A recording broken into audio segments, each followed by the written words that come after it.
Allez, tout autre chose à présent, mythe ou réalité. Savez-vous que depuis ces dernières années, le nombre d'exorcismes en France est en hausse? Notre équipe a voulu enquêter pour savoir pourquoi certaines personnes se sentaient possédées par des démons et pour toucher du doigt surtout la frontière entre la croyance et l'arnaque. C'est un dossier signé Paul Gély et Romain Fiorucci.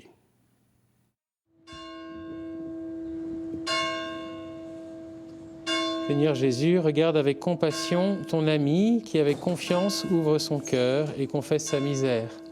Assiste-le et sauve-le. Commande à l'esprit du mal que tu as vaincu par ta résurrection et libère-le de tout joug pesant. Dans ce bureau, en sous-sol de Notre-Dame de la Garde, le père François Buet pratique des exorcismes. L'exorcisme, c'est une prière d'église qui est proposée pour des personnes qui auraient besoin d'être libérées par l'aide du Seigneur.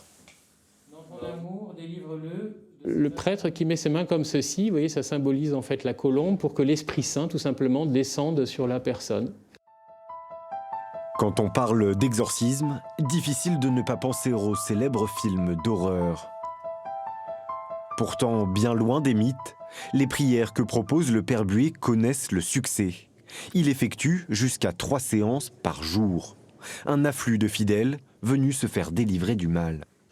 C'est des personnes qui ont pu poser des choix qui peut-être les empêchent de grandir dans leur vie humaine et spirituelle. Elles peuvent avoir des visions qui leur font peur, des choses aussi qu'elles entendent qui leur font peur, sans que ça soit non plus très extraordinaire, mais ça les gêne au quotidien. Les exorcismes restent hautement confidentiels, impossible de filmer ou même d'assister à une séance. Nous avons réussi à rencontrer un bénéficiaire. Exorcisé il y a 2 ans, ce Marseillais souhaite rester anonyme. Au cours d'une vie de jeunesse, on a toujours accumulé certains péchés, certains vices. On ne sait pas trop comment s'en débarrasser parce que c'est là, c'est présent. Et du coup, j'ai voulu moi-même quelque part me purifier. Et justement, je me suis dit par quel moyen pouvoir combattre ce mal qui existe au sein de notre société, de notre monde, etc. Et l'exorcisme, c'est simplement des prières de délivrance qui puissent justement rendre plus léger. Les personnes qui se présentent à la basilique sont d'abord entendues par la sœur Odette Sarda. Elle voit passer tout type de profil. Il y a des personnes qui pensent qu'elles sont sous l'emprise du démon. Et c'est la raison pour laquelle elles viennent à Notre-Dame de la Garde pour demander vraiment un exorcisme. Mais en fait, ce qu'on appelle le grand exorcisme, l'exorcisme majeur, est très rare parce que les personnes se croient sous emprise mais ne sont pas sous emprise. Et de fait, derrière la souffrance de ces personnes-là, il y a souvent une maladie psychologique. Comme une thérapie, les exorcismes séduisent. Et certains l'ont bien compris. Sur Internet, les sites se multiplient. En première ligne, des annonces de marabouts. Aucun n'a accepté nos propositions d'interview. C'est donc en caméra cachée que nous en avons rencontré un. Coût de la séance, 50 €.